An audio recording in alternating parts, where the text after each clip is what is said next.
respond to the war between Russia and Ukraine. And it seems like China has been put under the spotlight by the Western media. The Western media is um, reporting that China should take not a neutral side, that China need not to support Russia, but China has to expand its policies. China needs to also to be involved in any talks, any discussion to seek for solution to end the problem, to end the conflict.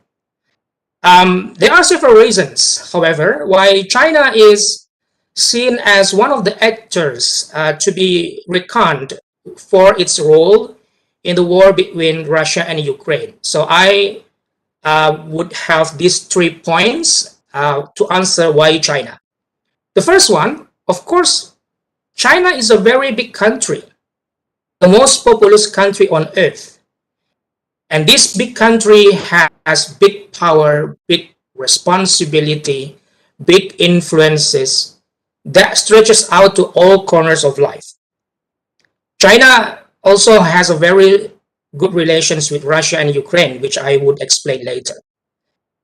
However, China has no interest in being involved in the war.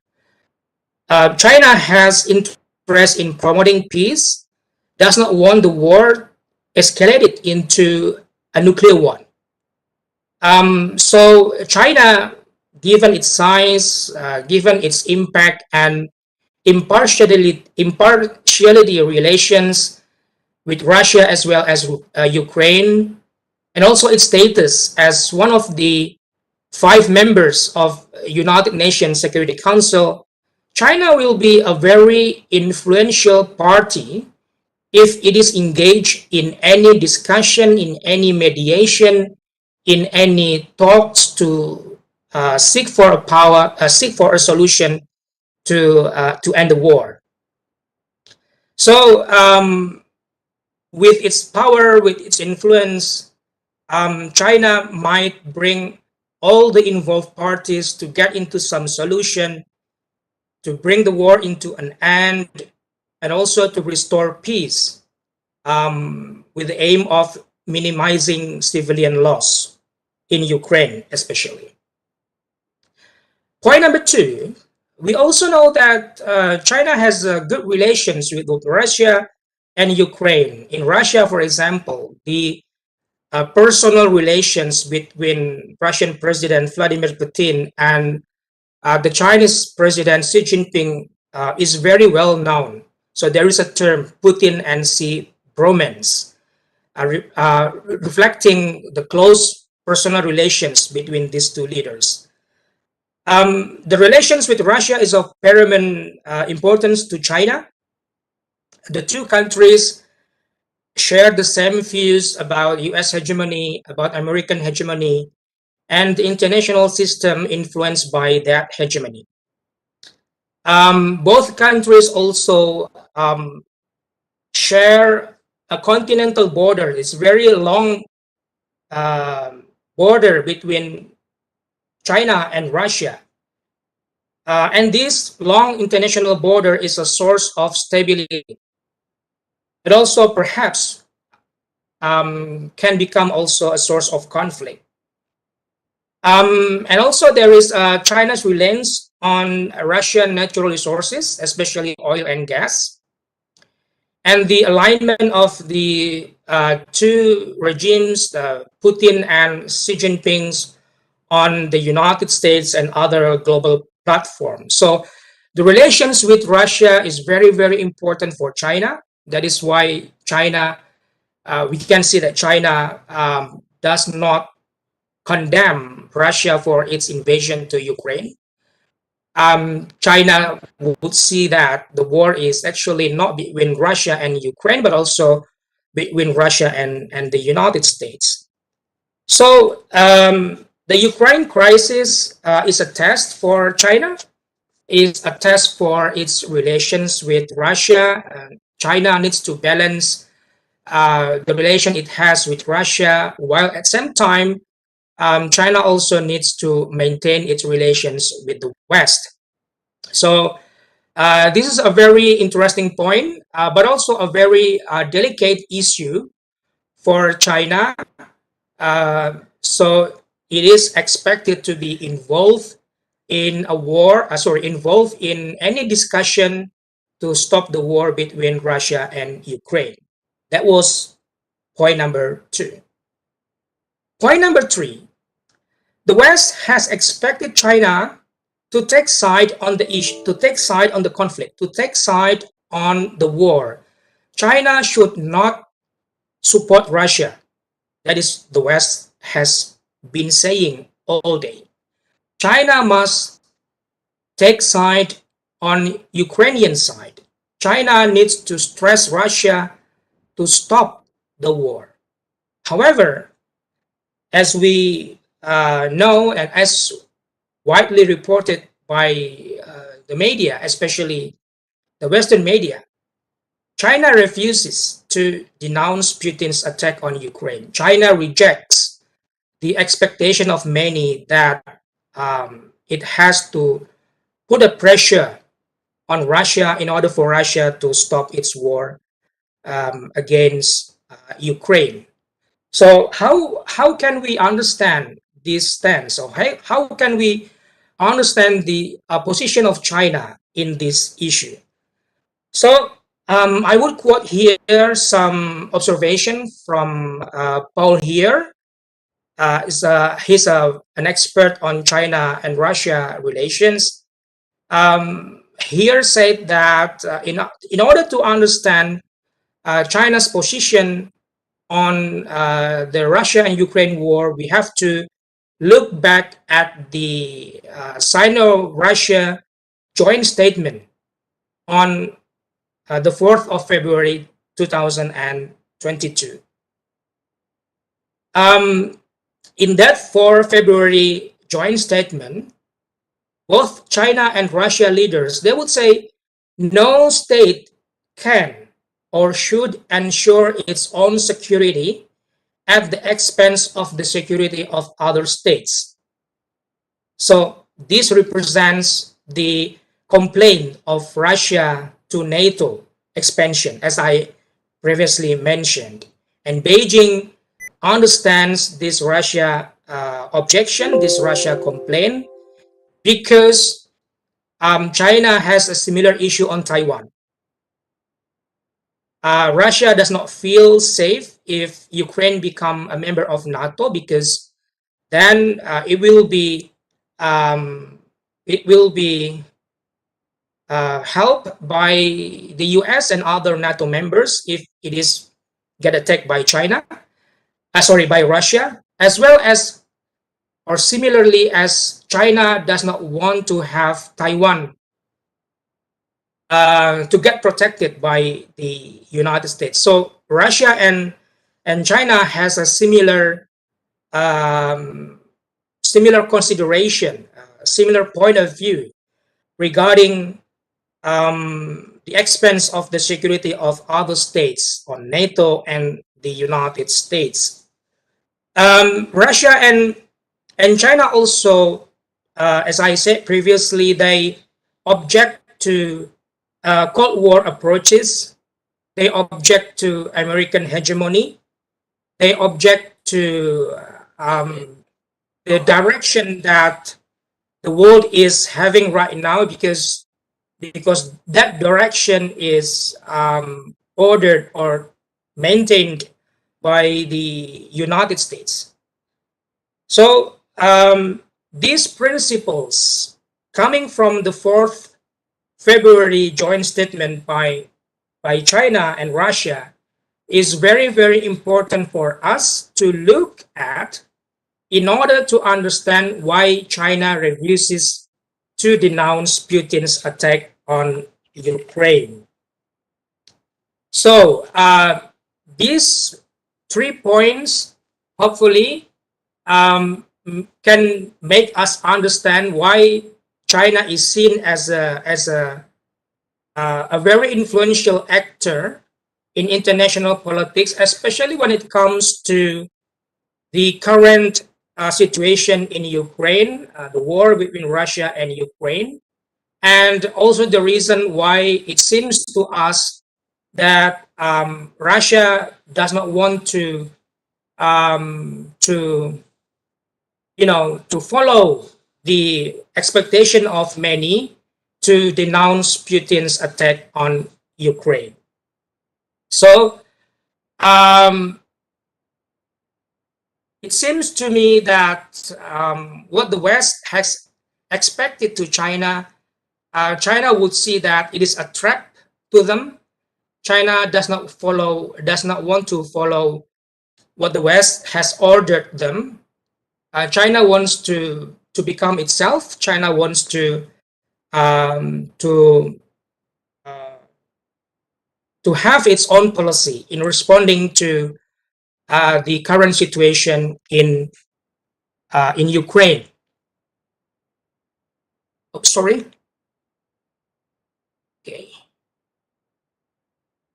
Now, so the next question is: after we know what Russia is doing in Ukraine, after we also understand why China is an important actor that should be or expected to be involved in any discussion seeking for solution to the current conflict, we may now need to look at how China views the Russia and Ukraine war.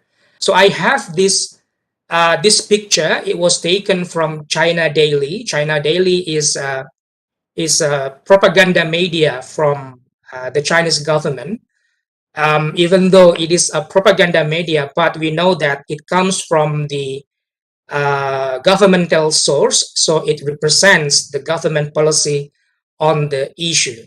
So on the left side, in your screen on the left side, we can see or we can read what the West think about China and its view on the current conflict in Ukraine. And on the right side, we can see the clarification or the explanation or the true views of China into the Russia and Ukraine war. For example, it has been portrayed by the Western media that actually China knew Russia's military plan in advance. Some media reported that Russia was actually trying to attack Ukraine before the Winter Olympic Games uh, that was held in China at the beginning of February 2022. But then China suggested Russia to hold the attack, and if Russia wanted to have the attack, it should wait until the Olympic was over. So that is the portraying of China by the Western media. China knew Russia's military plan in advance. However, the foreign minister of China, Wang Yi, the person whose picture was there, Wang Yi, he clarifies that Russia is an independent major power.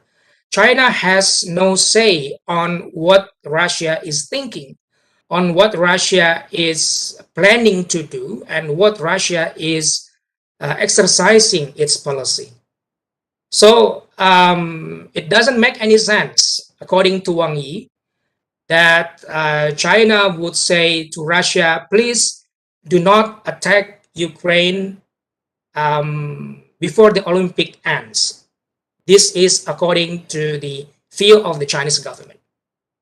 Point number two, China has turned a blind eye to the worsening situation in Ukraine. China does not care about what happened in Ukraine.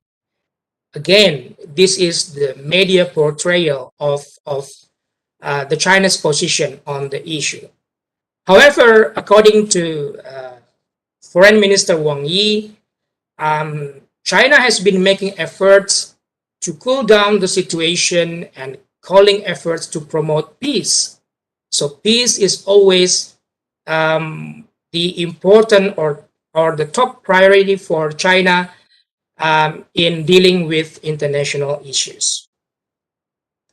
Point number three, this is what we have already discussed, that China supports Russia's special military operation. China does not object to military attack of Russia to Ukraine. China refuses to denounce the military attack on Ukraine. Wang Yi then clarifies that China has adopted an objective, impartial attitude and made a very clear position on the merit of the issue. So, according to this clarification, we can read that China does not support military operation by Russia. This is a very, very important point because perhaps someone would take the issue quite far by comparing what happened in Ukraine to what China will do to Taiwan. If China does not support Russia's military operation in Ukraine, it means that China should not use military option when it wants Taiwan to reunification with the mainland. But this is a very separate issue and we can discuss about this later. Point number four, China is happy to see a deteriorating situation between Russia and Ukraine. I would say that this is a very ridiculous, I would say, a very ridiculous portraying of China by the Western media. Why China is happy to see the worsening situation between Russia and Ukraine? No country would love to see the situation is worsening. When the international community demonstrate their support to Ukraine, it means that they do not want the situation in Ukraine getting worse and worse every day. However, because China seems not to stand by side by this Western or the international community thinks about the situation, because it seems that China choose to stand beside Russia in this issue, then the Western media would say China is happy to see a deteriorating situation between Russia and Ukraine. Wang Yi then clarifies China has stressed the hope for a ceasefire, a de-escalated situation, and the safety of civilian lives and property. I think this is something that we need to look for. For of us, we do not want the war getting worse and worse every day. We want to have a quick solution to the end to the war. We want to have the war ended with less and less casualties. So that is our hope. Ceasefire between soldiers, ceasefire between the military of Russia and Ukraine, the situation that is being de-escalated, so we can make sure that civilian lives and civilian property is safe in Ukraine. And the last point, China does not care about human rights in Ukraine. I would say that this is a very typical Western condemnation on what happened in China. The Western countries, the Western media, especially the United States, they would say that China does not respect human rights of its people. Look at what happened in Xinjiang, for example, or look what happened in Tibet. Look what happened in Hong Kong. China does not care about human rights of its own people. So how would we expect that China care about human rights in Ukraine? China does not care about human rights in Ukraine. That is the portrayal of the Western media, the picture that the Western leaders want us to believe for China on its position on the Russia and Ukraine war. So to respond to this trap, to respond to this accusation, Then Foreign Minister Wang Yi proposed a six-point initiative to prevent a massive humanitarian crisis in Ukraine. So I would say that this is a very good step from China, not only to demonstrate that it cares about human rights, but also that it can be an actor, a responsible actor that would seek for solution, that would um, um, getting involved in any discussion, in any talk, in any mediation in order to stop the war. So we can see that from this picture, the Western media portrayal on the left side and the clarification from China on the right side, we hopefully can understand what is the China's view on the Russia and Ukraine war. It is true that China does not condemn Russia.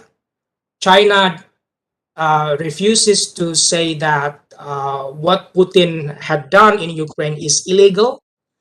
However, that doesn't mean that China supports Russia because China has its similar problem with Taiwan, with Xinjiang, and also other issues that would escalate into an international problem if China would do what the Western media is saying on the left side of this picture. Okay, now this is my last slide. I only have 5 slides presentation, including the cover slide. The evaluation. Now we need to talk about the evaluation. What can we learn from the situation in Ukraine and also Russia's view on the issue? So I have 3 questions here, and hopefully these questions can be discussed later in the question and answer session of the talk this morning. The first one is, are China's interests in the Russia-Ukraine war plausible? Are China's interests in the Russia-Ukraine war reasonable? We can say that China's interest makes sense in the Russia and Ukraine war. But before we can answer this question, we have to elaborate. We have also to understand what are China's interests in this issue. So I would like to quote from Ivan Wagenbaum. Ivan Wagenbaum is also um, an expert on China and Russia relations. He said that in the terms of China and Russia relations, in the terms of Russia and Ukraine war, there are actually 3 interests of China that, according to him, cannot be reconciled. 3 interests that cannot be reconciled. The first one is a strategic relation with Russia. The second one is the commitment to long-standing foreign policy principles of non-interference. So China has the foreign policy principle of non-interference, that China does not interfere in any domestic issues of other countries, because China does not want to have other countries do the similar thing in the issue of Xinjiang, Hong Kong, Tibet, and others. And the third interest will be a desire to minimize collateral damage to China's interest, especially when it turns to economic interest of China. We know that Russia has been sanctioned by the United States and its allies. Russia's leaders also, they cannot access their money sanction to Russia's companies around the globe has been done by, again, by the Western countries. And this would make a collateral damage to China's economy as well, because China economy is a very, very dependent on the international trade. It's very, very dependent on the international investment, and including in this international trade and investment is the oil and gas from Russia. So when Russia gets sanctioned from the West, it would also make a consequences to China's economy as well. So strategic relations with Russia, that's number one. The principle of non-interference in foreign policy, and also the need to prevent from having collateral damage economically from the sanction of the West to Russia.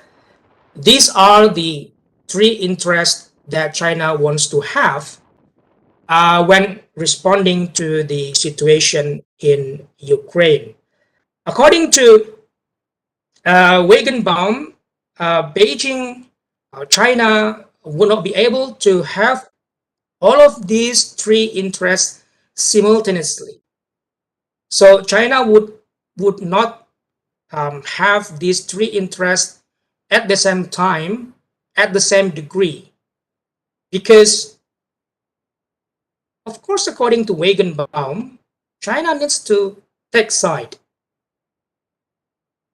If China wants to adhere into its non-interference foreign policy, okay, it must not support Russia.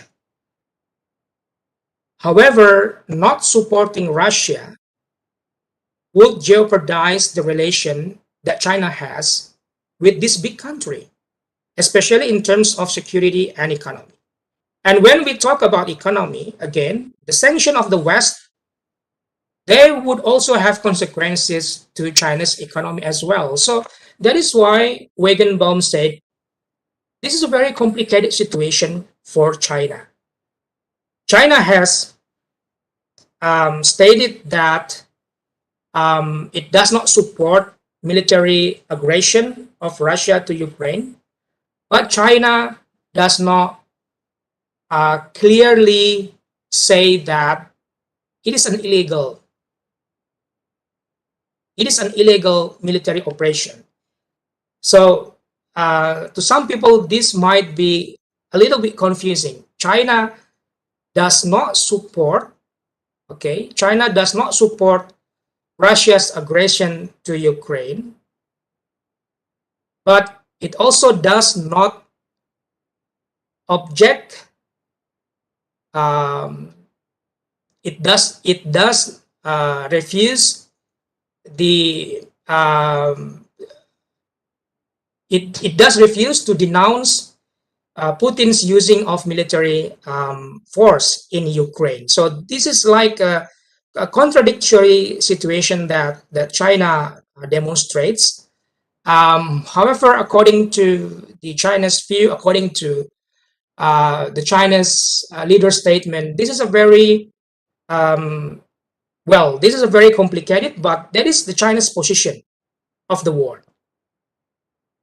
So China has been leaning to Moscow. China has been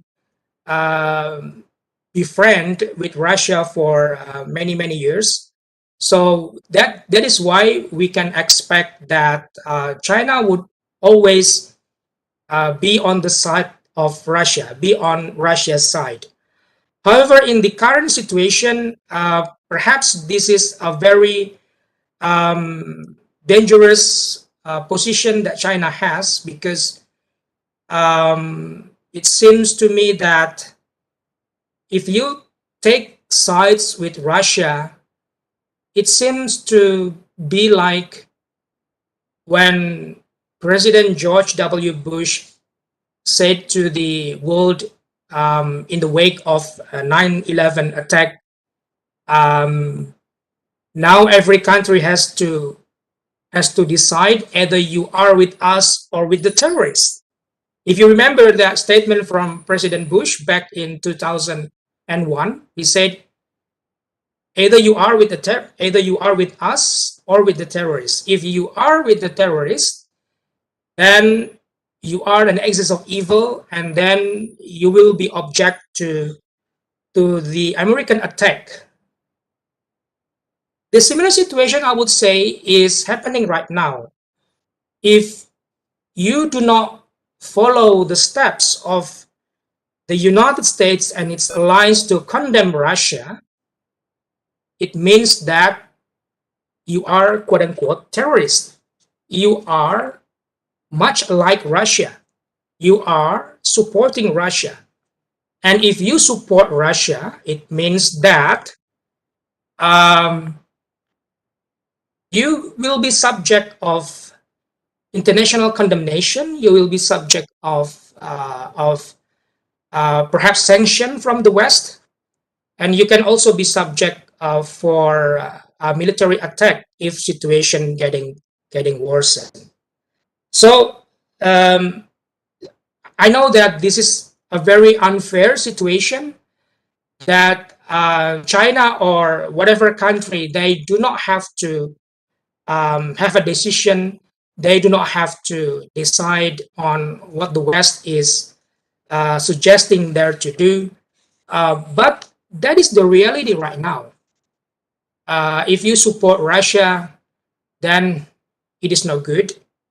If you are supporting the West, if you are supporting Ukraine, then you are our friend. This is unfair situation, but that's the reality that we have right now. So in order to, again, to answer the first question, are China's interests in the Russia-Ukraine war plausible? I would say that yes, to some extent, if we follow the China's interests closely as suggested by even Wagenbaum, relations with China and relations with Russia, then the principle of non-interference and the desire to prevent from collateral damage economically, they might be plausible, they might be reasonable. However, perhaps China also needs to make priorities between these three interests, which one it wants to be the first or the top interest, followed by the second and the third interest. Question number 2. In trying to find an end to the war, what can we expect from China? Well, we can see that, again, as I said previously, this is a test for China. China has labeled itself as a responsible great power. China is a great power. It is indeed. But then China would add the word responsible before the words great power. So China is a responsible great power. It means that China has a power, China has the influence that is or that should be directed into solving mankind's problem, to seek solutions for any international problems, including war. So that is the definition of the responsible great power. What can we expect from China then? China, of course, does not want to sacrifice its relations with Russia. China also does not want to sacrifice its relations with the West. So it's a very difficult situation, a very difficult dilemma that China has right now. However, I would say that China needs to express a clearer position than only saying that we do not support Russia, and on the other hand, we cannot condemn the Russian aggression to Ukraine as illegal. China needs to do more than that. China needs to demonstrate to the world that it is a responsible great power. China needs to invite the involved parties, Vladimir Putin, um, President Joe Biden of the United States, President Zelensky of Ukraine. China also needs to invite the leaders of the European Union.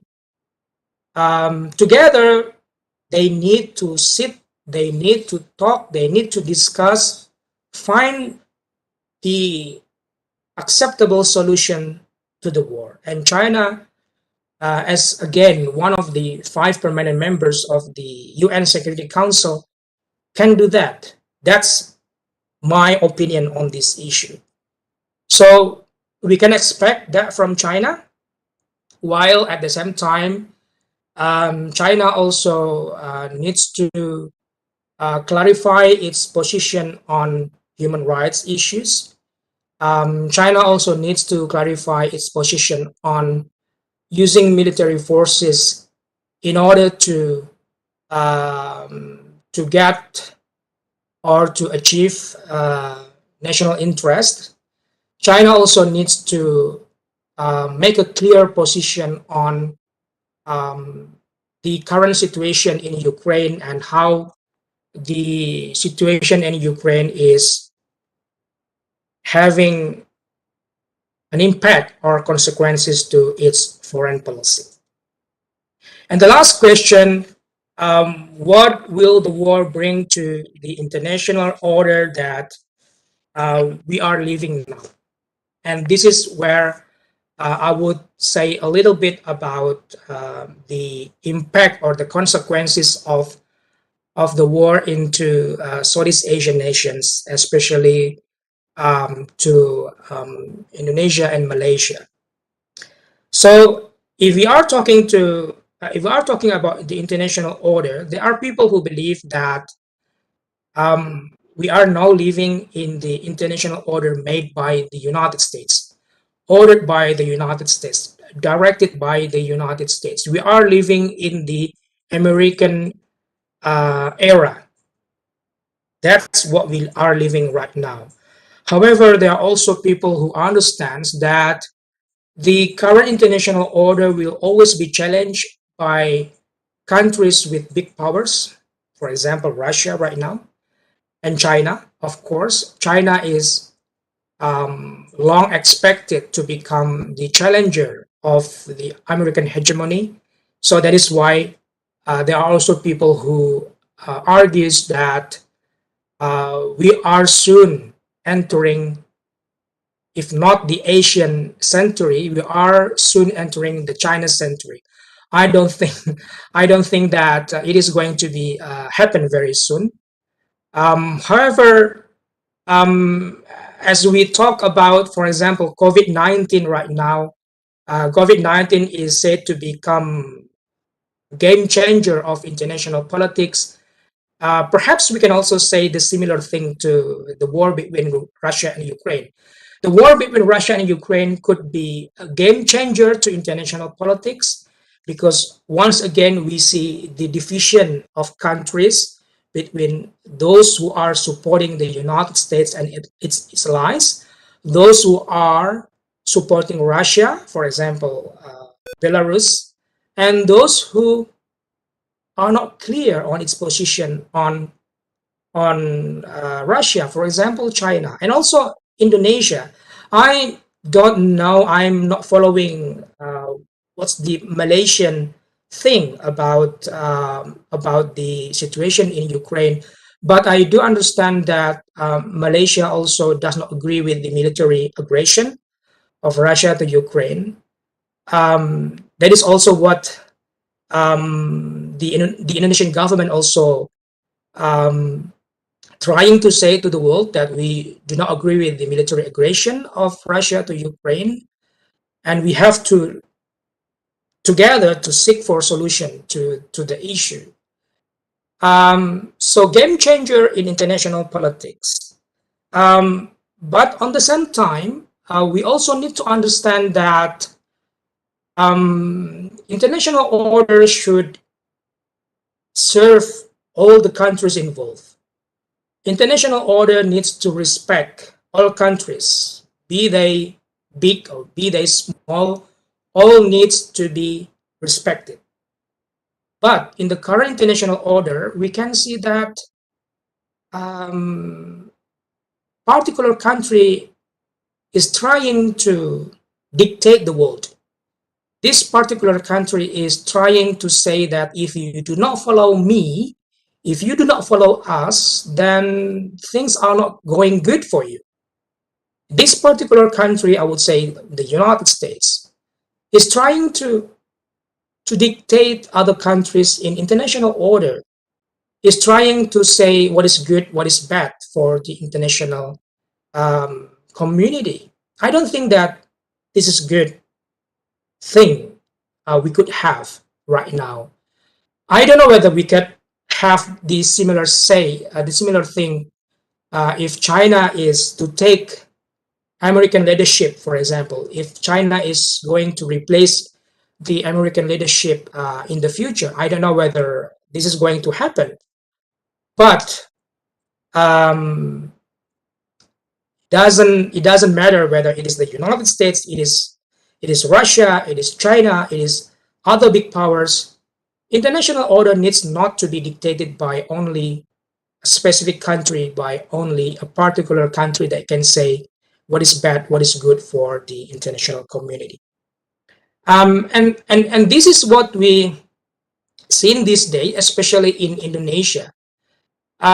You know that Indonesia is the president of the G20 this year, and we are going to hold the G20 summit in November. And this is going to be a very delicate, a very complicated issue for Indonesia because Vladimir Putin wants to come to Bali to attend the meeting. And he has the right because Russia is the member of the G20. However, President Biden and also other leaders from the West, they would say if Indonesia invites Russia president coming to the summit, then we will not come. Then we will block the G20 summit. And if the United States and other countries, the allies of the United States, would not come or do not come to the summit because of the Russia's attendance, then the summit would have no significance. The summit will have no importance, not only for Indonesia, not only for the Southeast Asia countries, but also for the world, because once again, it seems to me that the international order we are living right now is an unfair situation. It's an unfair international order. So up until this morning, I haven't got any news about the choice the Indonesian government needs to have, whether it will still invite President Vladimir Putin to attend the summit or whether it will follow the quote-unquote order or instruction from the US not to invite Russia to the summit. I would say that this would have a good implication. Sorry, this would have a big implication, big consequences for the stability, regional stability, as well as international stability in the world. So um, there are still many issues that have not been discussed, but this is what I can say for my presentation this morning. I would say that it is clear the situation, the war between Russia and Ukraine is very, very complex. It requires in-depth analysis to be able for any country involved to obtain policy options that would lead to the end of the war, that would lead to the end of the suffering of the Ukrainian people. So Russia, China, the United States, European Union, as well as other countries involved or expected to be involved, including Indonesia and Malaysia as well, perhaps, they should rightly refer to the interest of humanity, not the interest of some leaders.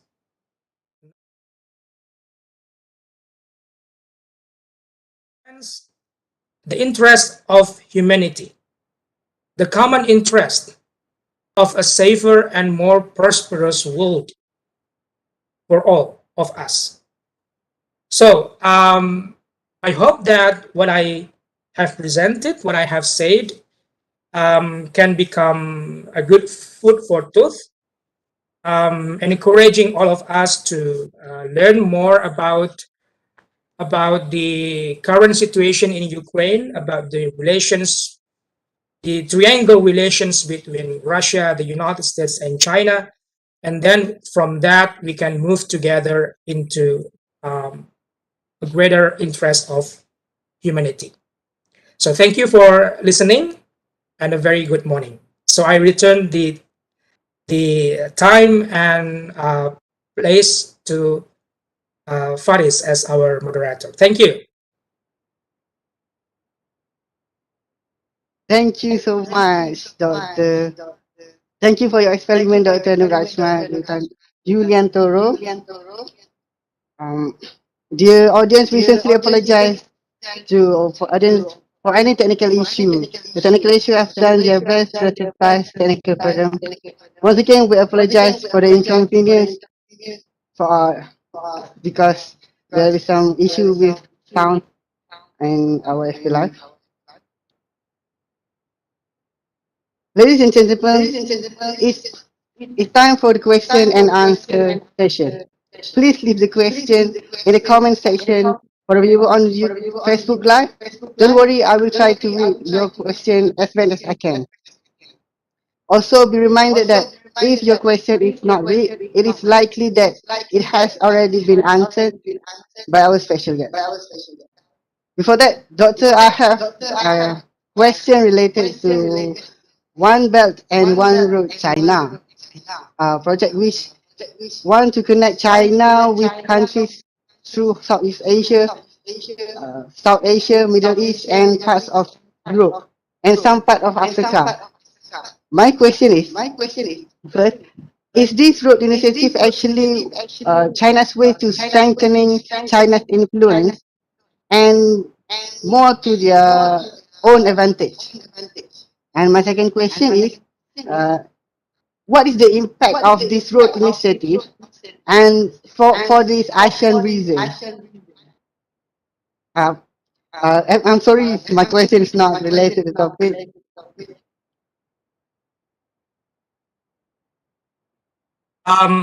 Thank you, Faris.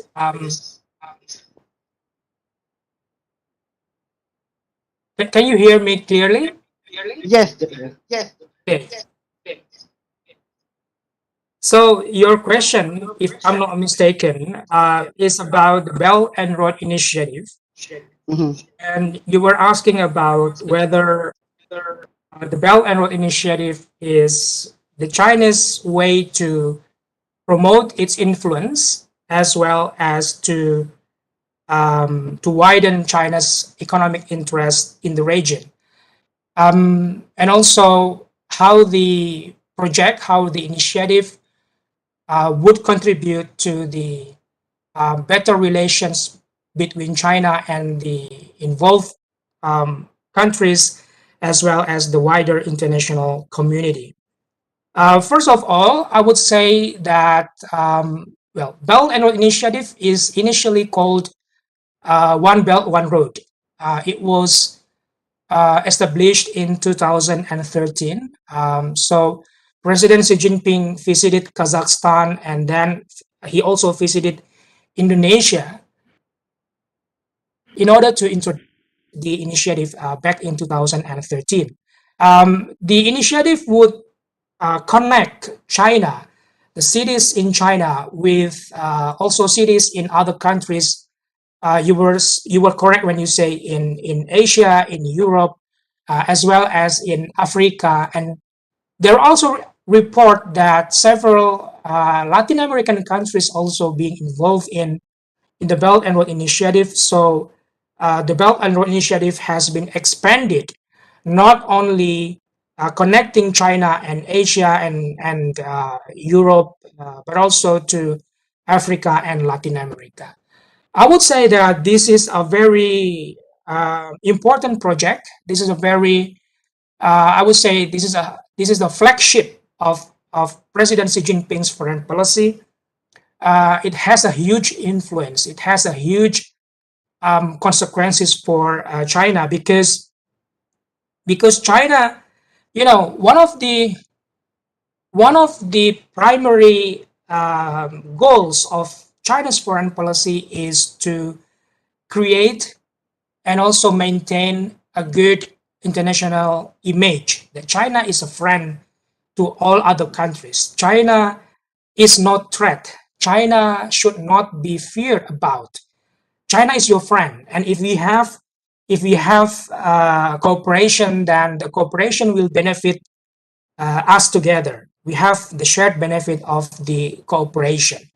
That is what China is projecting to do with the Belt and Road Initiative. And I understand that there are uh, quite a big numbers of countries being involved in the Belt and Road Initiative. So yes, it has it has widened China's influence and objective of the international image that China is having to build on. However, I also understand that in several countries, this has backfired. In these several countries, Sri Lanka, for example, if we follow the situation in Sri Lanka these days, the media reports that this country is about to bankrupt because it cannot pay its loan, and most of its loan is originally from China. Um, so that is why people had warned the possibility of debt trap diplomacy. That China is inviting you into Belt and Road Initiative. China is giving you technical assistance. China is giving you money and so on. But you have to be careful because if you cannot repay Chinese money, then you will be get bankrupt, like what is really happening right now in Sri Lanka. Well, I would say that what happens in Sri Lanka is very alarming right now. It is sad to learn what happened in Sri Lanka, but I don't think that the similar thing could easily happen in other countries because Sri Lanka's economic structure is different to those of other countries. So the so-called China's debt trap diplomacy that is resulted from Belt and Road Initiative may not happen in other countries, but it could also easily happen in a weak economy like Sri Lanka.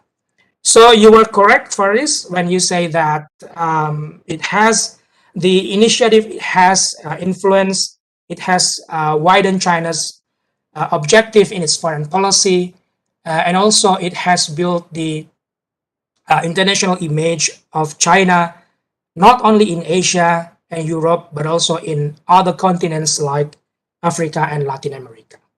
Hopefully, this answers your question. Yes, Doctor. Very good explanation. Any question from chat? Actually, I do have a second point, a second question. This is based on the statement uh, from for Chinese foreign Minister, that China's one ASEAN countries not to be pawns in major power confrontation. So, in this, what is Chinese government referring to actually?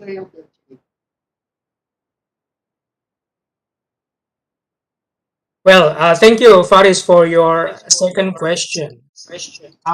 You were saying that China's Foreign Minister Wang Yi Mhm. um, has stated that ASEAN countries need not to be involved in major powers rivalries in the region.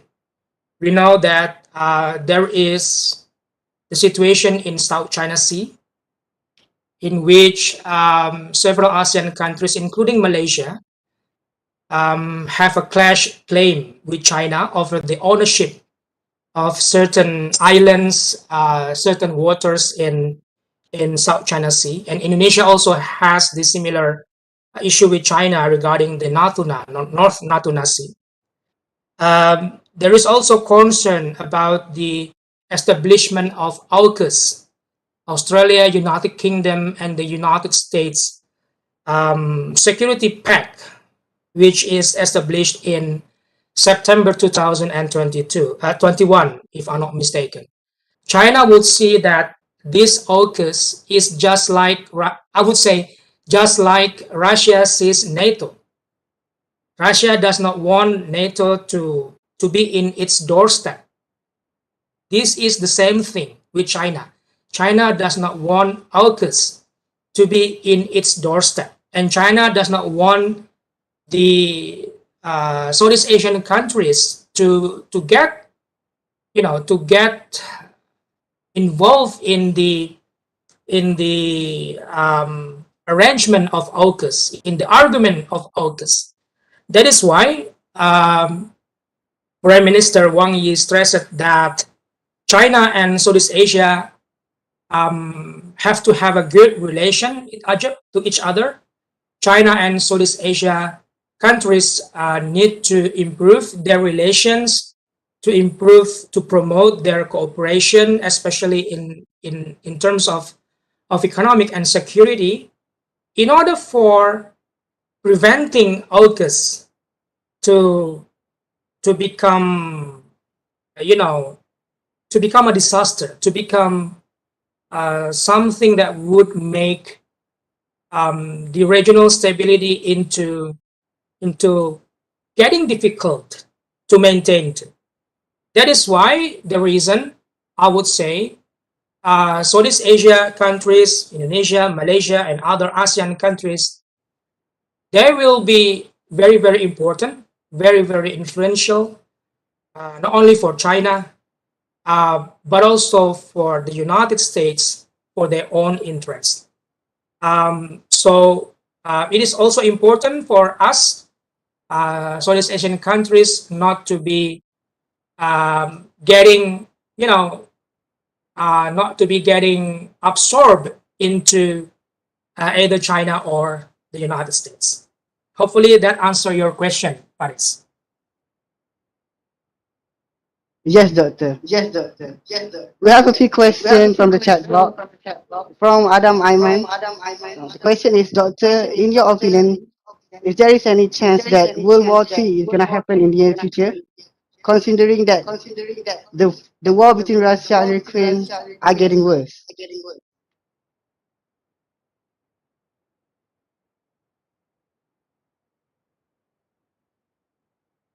Okay. Now I have three questions directed for me in the chat box. The first one is from Nashita Muhammad Jalan. If China clearly expressed their position over this Ukraine-Russia crisis, does it will bring benefit to the international community? Well, it depends. Again, it depends on China's interest. As I said previously, if you follow the argument of Wagenbaum, there will be three interests of China responding to the situation in Ukraine right now. And central to those three interests is that China needs to make clear position. For example, China need to say to Russia. So President Xi Jinping needs to say to President Putin, for example, hey bro, you need to stop, okay? Because the war will get you nothing. The war only give you condemnation. The war only give you loss. The war only gets suffering, and more suffering to not only Ukrainians but also Russians. Because I understand that there are a lot of Russians also protesting their government over the conflict in Ukraine. However, I don't think that this is going to be the option that China is having again, because if China does that, then it would jeopardize its relations with Russia. If President Xi Jinping says to President Putin, you need to stop, then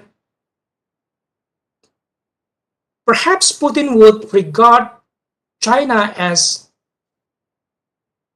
you know, not different with those Western power that he is opposed to, even though perhaps that is not the intention of China, that is not the intention of President Xi Jinping doing that.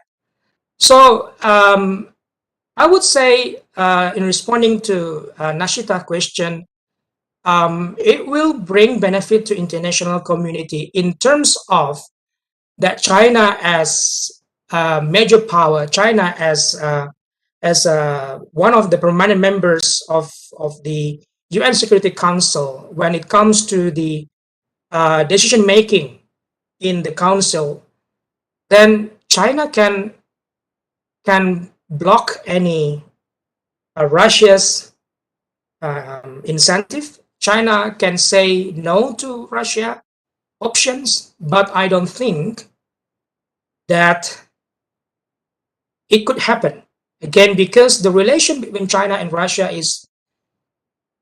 has been maintained for so long, and it will be very, very dangerous for China to jeopardize its relations with Russia right now.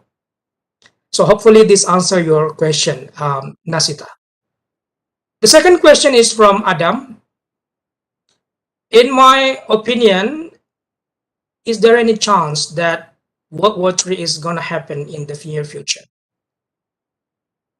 I'm not the student of war. I don't follow any discussion of international security, war, and its consequences.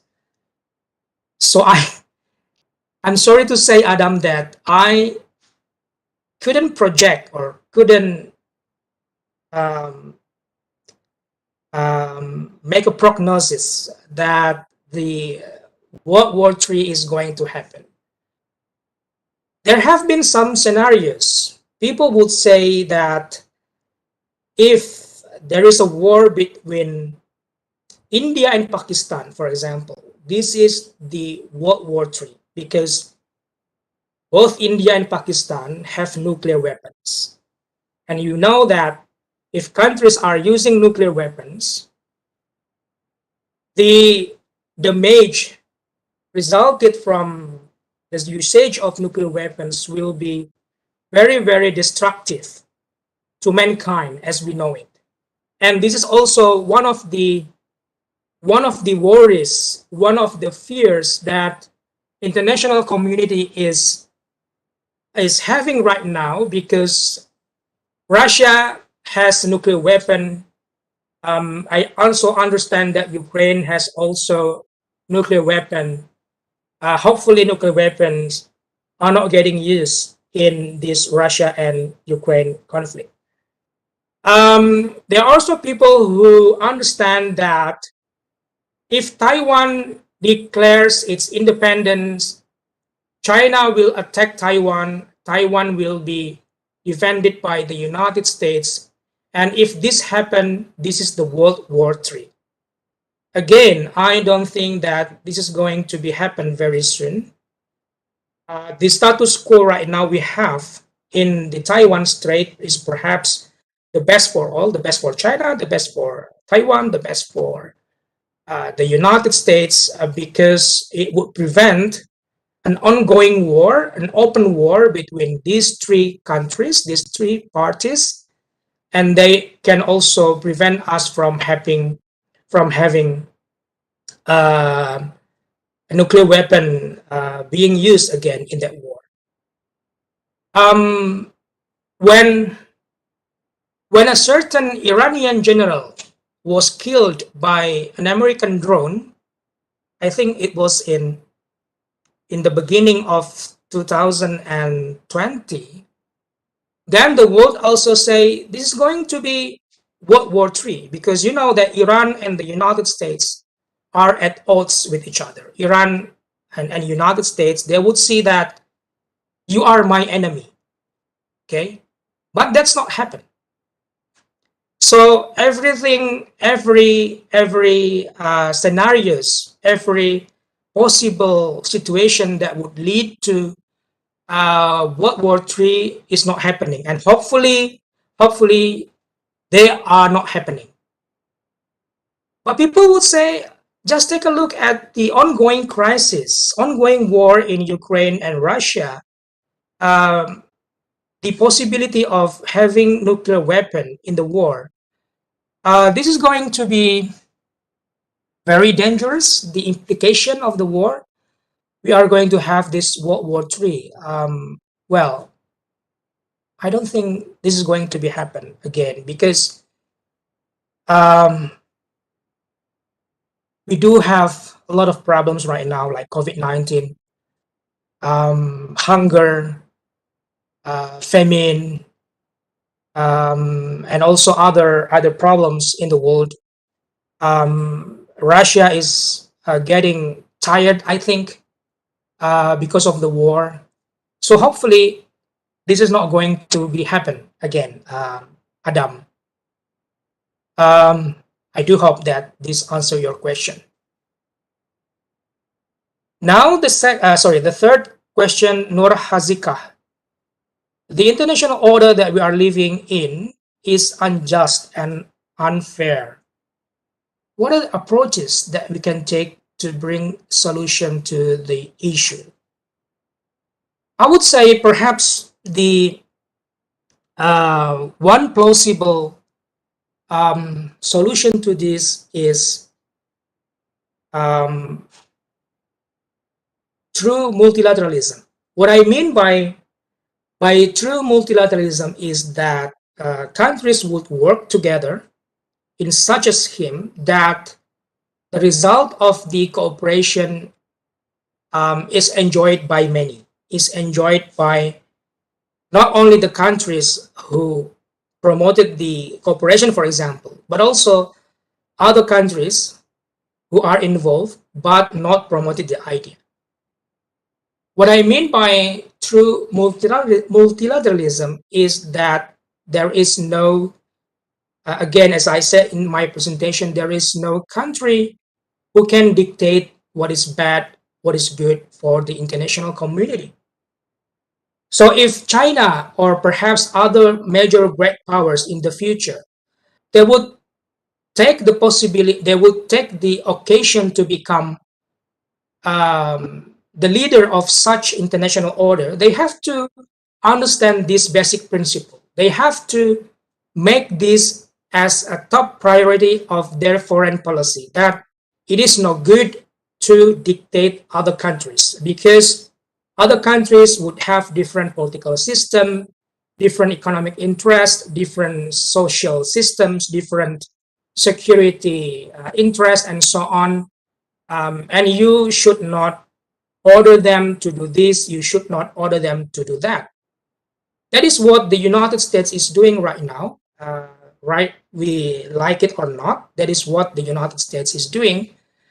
And I don't think we would have to like to have the replication of this in the future. So again, as I said to Adam, I'm not a student of war and international security. I also am not the student of the international order, but I understand that what I call as true multilateralism, in which every country is enjoying the result of cooperation according to their contribution, according to their involvement, and there is no particular country dictating or ordering other countries. This would be hopefully the good solution that we can take into building an international order, a new international. Okay, the next question. Well, a lot of question here. Thank you, Hazika. Prafilan Gunasekaran. Is it possible that China will invade Taiwan in the future and take advantage of the Russia-Ukraine war? Now, there is two separate questions. The first one, is it possible China will invade Taiwan? And number two, will China use the opportunity or take advantage of the Russia-Ukraine war to invade Taiwan? I would say that these two are related, but we can apply different perspective to these two issues. I would say, let's start with the second question first. I don't think that it is wise for China to take advantage of the Russia-Ukraine war into its own interest when it comes to Taiwan. Why? Because China is already in the spotlight, already in the international spotlight right now. China has been scrutinized by the international media, by the Western countries, on the allegation of human rights violation in Xinjiang, human rights violation in Hong Kong, human rights violation in Tibet, and so on. And also China now has a huge problem of COVID-19. If you are following the situation in Shanghai, for example, with the ongoing lockdown and the wide protest by the people of Shanghai to the Chinese government because of the lockdown, we can see that China has now a lot of problems to tackle down. So based on that evaluation, I would say, again, it is not wise for China to take advantage of the Russia-Ukraine war when it comes to the issue of Taiwan, because China has already a lot of problems, and it doesn't want to become more highlighted in the international media because of the wrong reason. That's the first perspective. Okay, to answer the second question. Now, the different perspective to the first question. China will always see that Taiwan is an inseparable part of the mainland, of its territory. So it doesn't make any sense, in China's view, it doesn't make any sense if Taiwan declares its independence. Taiwan will not be independent. That's according to China. And it is written in the Chinese Communist Party constitution, if I'm not mistaken, that every leader of China has a sacred task, a sacred obligation that they have to return Taiwan to the mainland. They have to make Taiwan become the part of the mainland again. And in order to achieve that task, in order to achieve that obligation, all means are available, including using military options.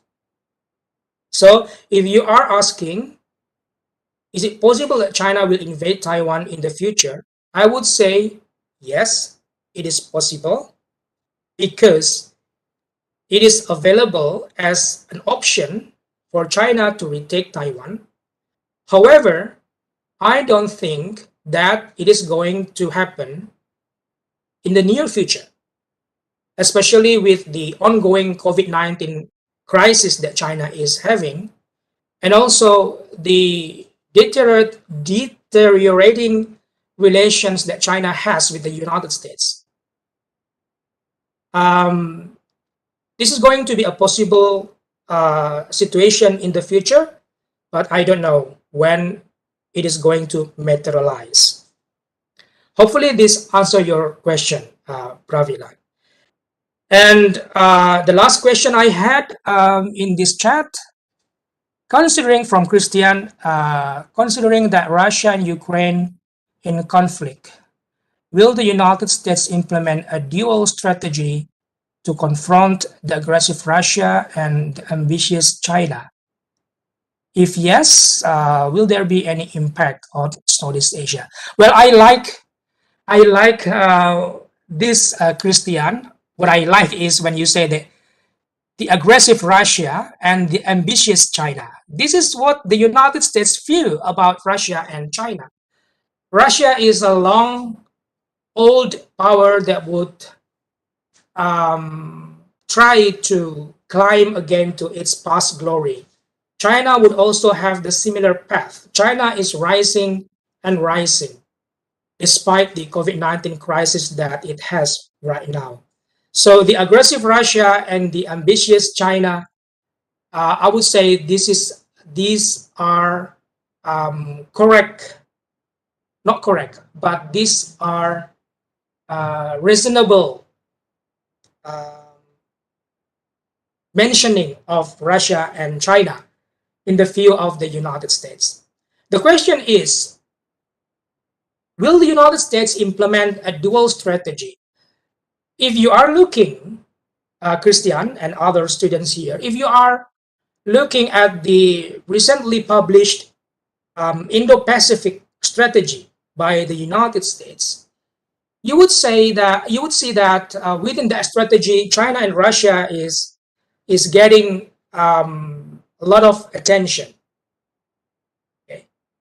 The United States, of course, does not want Russia to disturb the regional stability in Europe.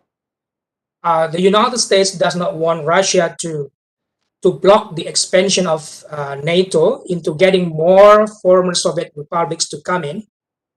And at the same time, with AUKUS, with Quad, with other mechanism, the United States is using or is forcing its allies in Asia in order to stop the rising China, in order to contain the rising China.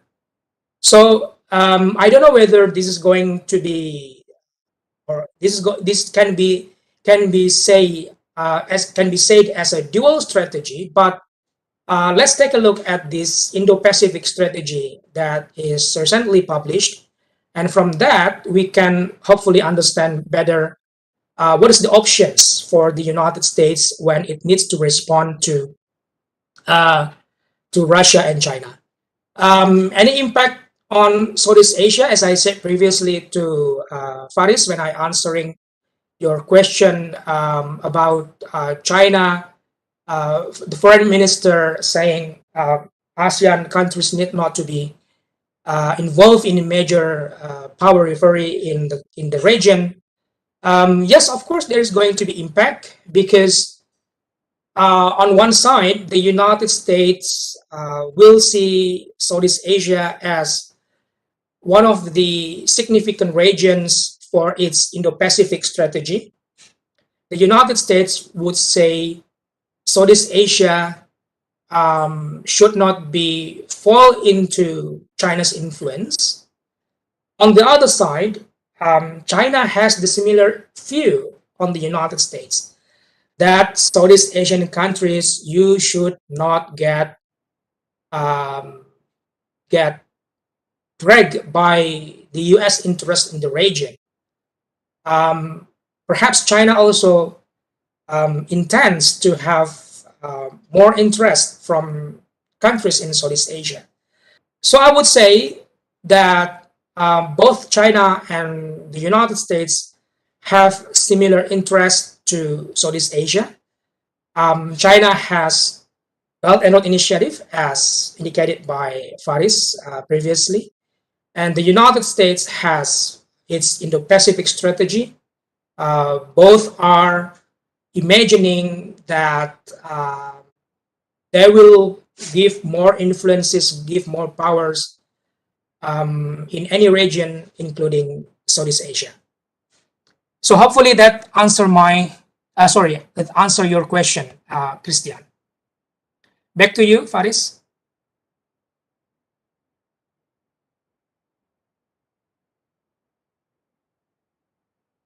So more question. Well, ladies and gentlemen, that wraps up our morning.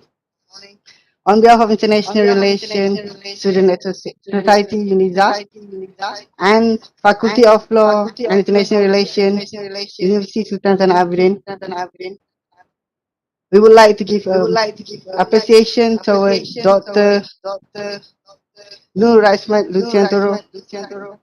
for giving us this wonderful explanation.